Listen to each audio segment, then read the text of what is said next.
Assalamualaikum warahmatullahi wabarakatuh. Perkenalkan, nama saya Rina Widya Kusumaningsih, NIM 122112177.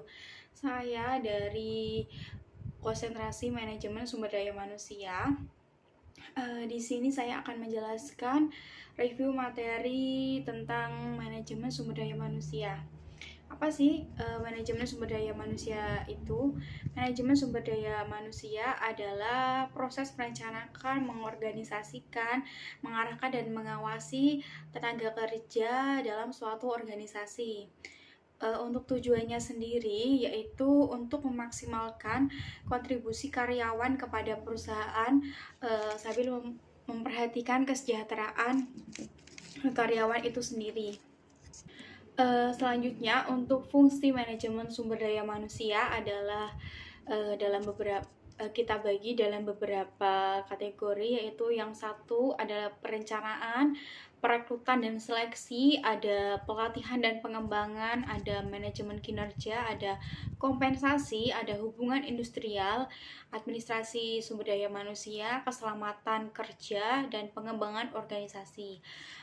Untuk masing-masing fungsi dalam manajemen sumber daya manusia tersebut akan saya jelaskan satu persatu.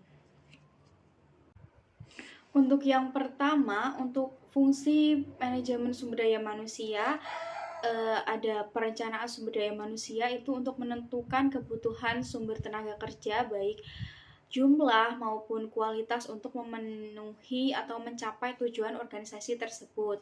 Yang kedua itu ada perekrutan dan seleksi. Perekrutan dan seleksi tersebut upaya untuk mencari, menarik, memilih kandidat yang akan mengisi suatu posisi yang tersedia dalam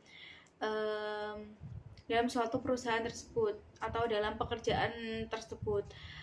Yang ketiga itu ada pelatihan dan pengembangan. Untuk pelatihan dan pengembangan itu sendiri gunanya untuk meningkatkan keterampilan, kemampuan, dan pengetahuan karyawan untuk kinerja yang optimal serta pengembangan karir dalam suatu pekerjaan tersebut.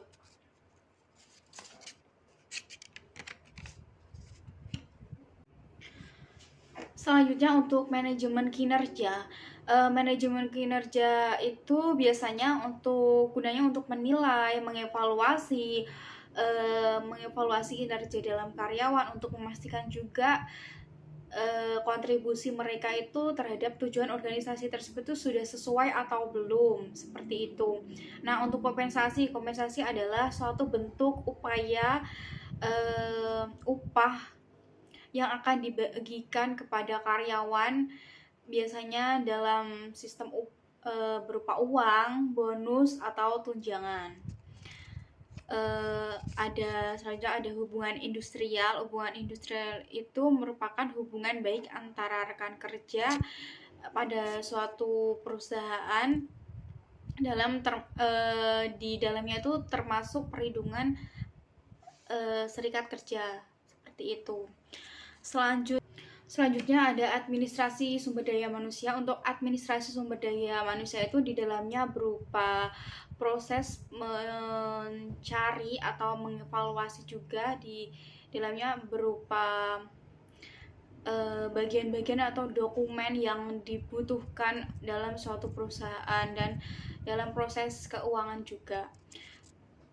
Selanjutnya ada keselamatan kerja. Untuk keselamatan kerja itu proses yang di dalamnya itu suatu pemimpin itu memastikan bahwa keselamatan kerja karyawannya itu terjaga dengan baik. Misalnya tidak ada kecelakaan di dalam suatu pekerjaan tersebut, memastikan semuanya sudah tertata dengan rapi dan tidak memakan korban, seperti itu.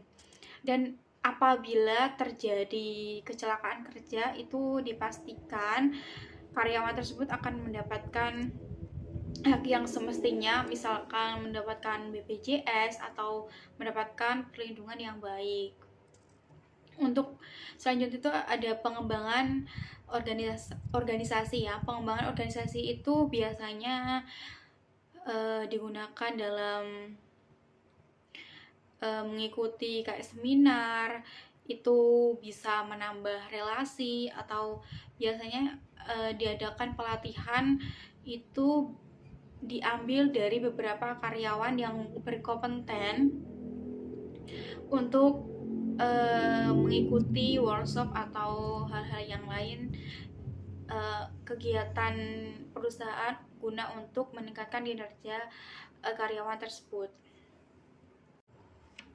Untuk selanjutnya yaitu tantangan yang harus dihadapi manajemen sumber daya manusia pada saat ini, yaitu perubahan teknologi dan digitalisasi. Untuk perubahan teknologi bisa ditandai dengan banyaknya karyawan yang masuk atau belajar menggunakan AI, misalnya ChatGPT atau dan lain-lain.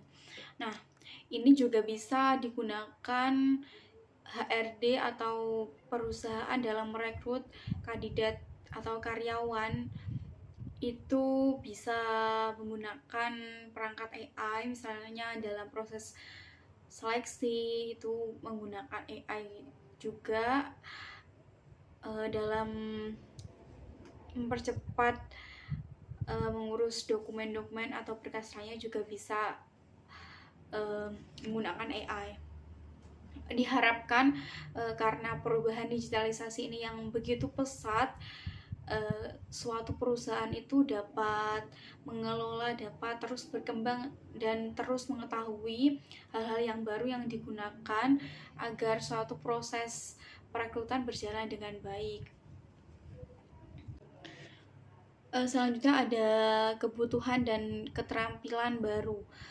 Zaman sekarang juga banyaknya manusia atau orang itu mempunyai banyak keterampilan, dan ini sangat dibutuhkan pada saat bekerja di suatu perusahaan. Karyawan diharapkan mempunyai keterampilan selain dalam job deskripsi tersebut, dia mempunyai keterampilan misalnya ketika dia tugasnya misalnya hanya teller atau customer service, dia juga diharapkan mempunyai keterampilan upskilling atau reskilling dalam bentuk misalnya bisa berbahasa Inggris, bisa berkomunikasi dengan baik dengan nasabah, atau dengan bisa bekerja dengan cepat dan cepat, seperti itu.